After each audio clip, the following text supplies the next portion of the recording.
No, they were beautiful. Some were big, but smaller than demons. Birds didn't attack people. Hey, I'm Matt, and this is an episode of Between the Frames.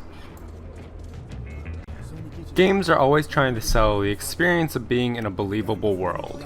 This is often realized by crafting dynamic systems and emulating human activities. World building is another tool for crafting believable worlds. World building is the creation of the micro and macro facets of human and natural elements in a story's universe.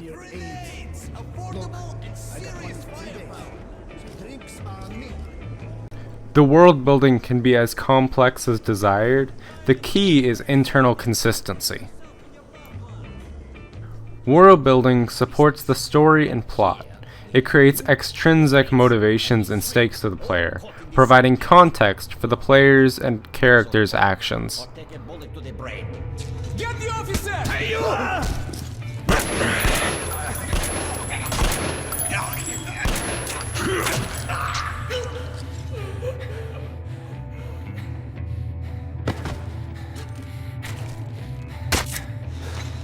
Here.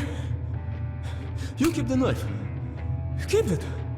It is what pushes a game from fun and forgettable to a game with a long-standing impression that offers more to discover on successive playthroughs. That's impressive. I heard about this place. That plane was headed into Moscow when the whole city caught fire.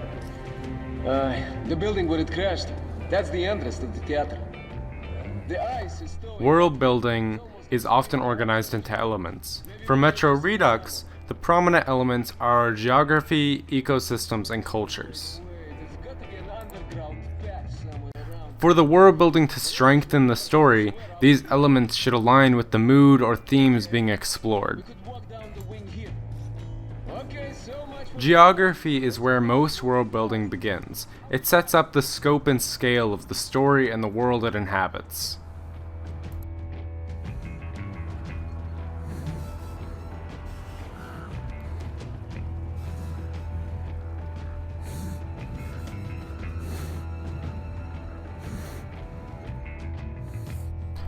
Metro's geography is limited to Moscow and its subway system.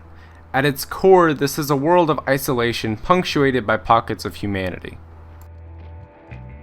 That's an incredibly small scale compared to the expansive continents of Dragon Age or the interplanetary scale of the Halo games. And it is at the root of Metro's mixed sense of despair and hope.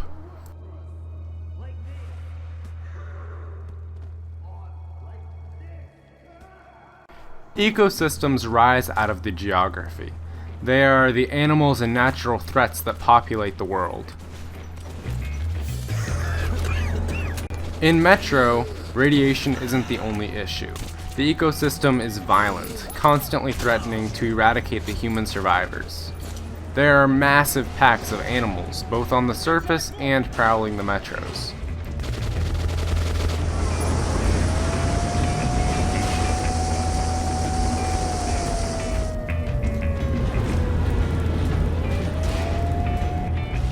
Through the park, huh?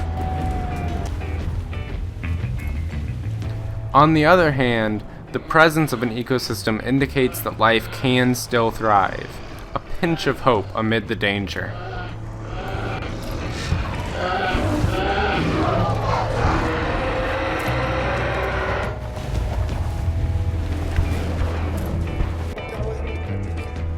Arguably, the most complex element of Metro's world building is its cultures, its people.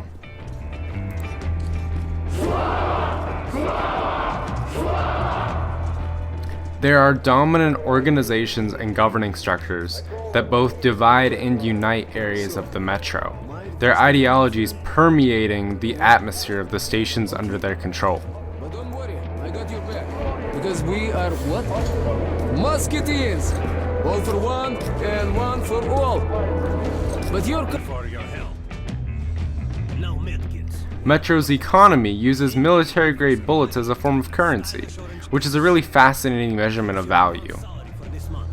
Remember, your pay is in military-grade rounds. Sure, you can use them as usual ammo for some hefty extra damage, but saving them to buy guns, attachments, regular ammo and equipment for merchants anywhere in the metro seems like a smarter move. Haha, alright. It's indicated that there are stations that produce the scrap ammunition and weapons, which both protect the people from wildlife and enable them to war against each other.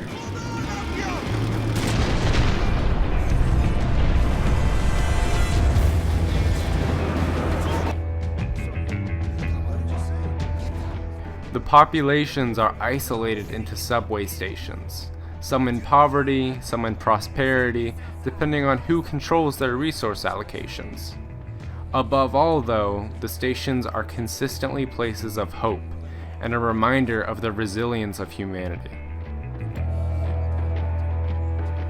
Metro really sells how lively the stations are by the numerous conversations and activities that can be heard simultaneously in passing. There are too many to hear and see in a single playthrough. There are activities occurring outside of the player's vicinity, and it's responsible for making the world feel real and alive. Fish bellies.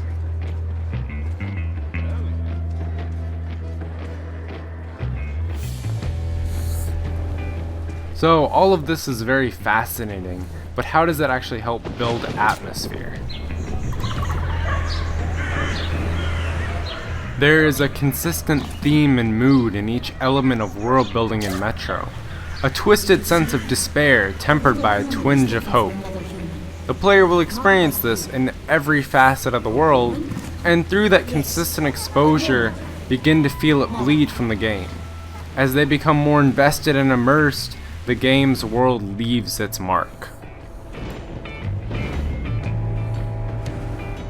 The takeaway from this is that when dealing with world building, it is not only vital to be consistent.